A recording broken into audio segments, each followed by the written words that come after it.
Les enfants des Gabonais économiquement faibles, pourtant assurés CNAMGS, sont séquestrés par le centre hospitalier universitaire Jean Ebori. L'information défraie la chronique depuis plusieurs mois, sans aucune réaction du gouvernement, notamment du ministre de la Santé Guy-Patrick Obiandon. Las de cette situation incompréhensible, certains parents victimes ont décidé de briser le silence. C'est quelque chose qu'on ne comprend pas. Partout où tu passes, va à Jean Ebori. Partout où tu passes, va à Jean Ebori. C'est comme s'il n'existait plus de pédiatrie ailleurs. Et sachant que nous sommes économiquement faibles, quand on arrive ici avec la CNAMGS, on trouve des factures tellement élevées. Apparemment, la CNAMGS ne prend pas en compte les économiquement faibles. Parce que nous sommes là, ça fait pratiquement une semaine et 2 jours.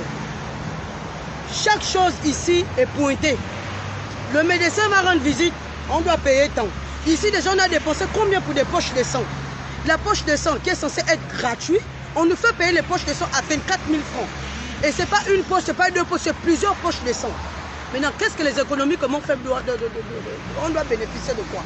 Le CHU Jean Ebori serait-il une clinique privée? C'est la question que se posent ces Gabonais économiquement faibles, qui pensent être victimes de l'avidité de certains médecins des établissements publics, alors qu'ils ont la CNAMGS mise en place par le président gabonais pour leur venir en aide. On se pose la question si c'est l'hôpital de l'État ou c'est privé. C'est la question qu'on se pose. Pourtant, c'est une fondation Jean Ebori. Une fondation, c'est pour l'œuvre des gens qui sont économiquement faibles.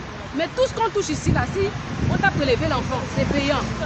Quand on te met la voix à l'enfant, si l'enfant a bougé et que la voix est quittée, quand on revient, c'est payant. Tout est payant. Tout ce qu'on touche est payant.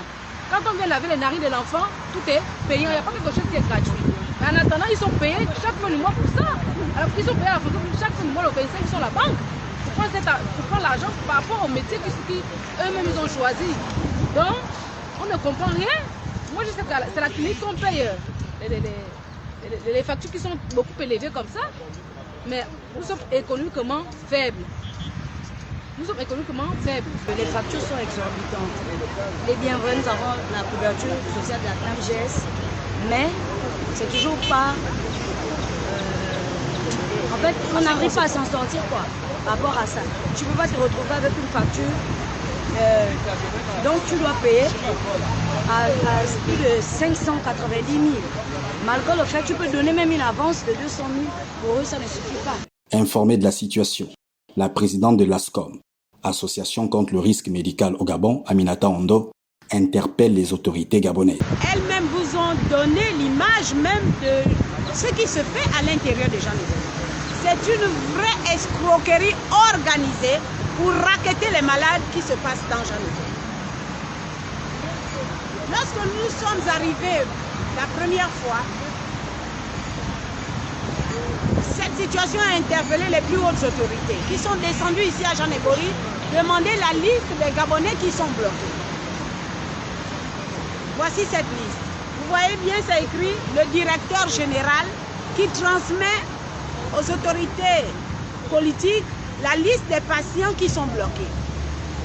Et j'ai été interpellée pour vérifier si cette liste-là reflète bien le nombre de femmes qui sont bloquées à Jean Ebori. Curieusement, vous voyez que la mauvaise foi déjà de la direction générale de Jean Ebori, elle est là, elle est constatée, parce que cette liste ne reflète qu'une partie de services néonates. Parce que toutes ces femmes-là ne sont pas toutes en néonates, c'est de plusieurs services, plusieurs pathologies.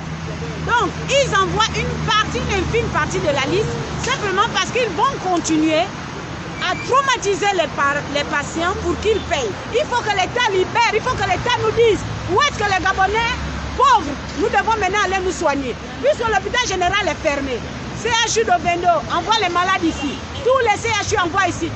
Rappelons que le CHU Jean Ebori est un établissement public dont les accouchements sont censés être pris en charge par l'État gabonais. C'est du moins ce que révèle le décret numéro 000-111-PR-MS du 26 mars 2018. Comment comprendre alors que le CHU Jean Ebori exige autant d'argent aux Gabonais économiquement faibles? Une question qui devrait intéresser le ministre de la Santé Guy-Patrick Obiandon.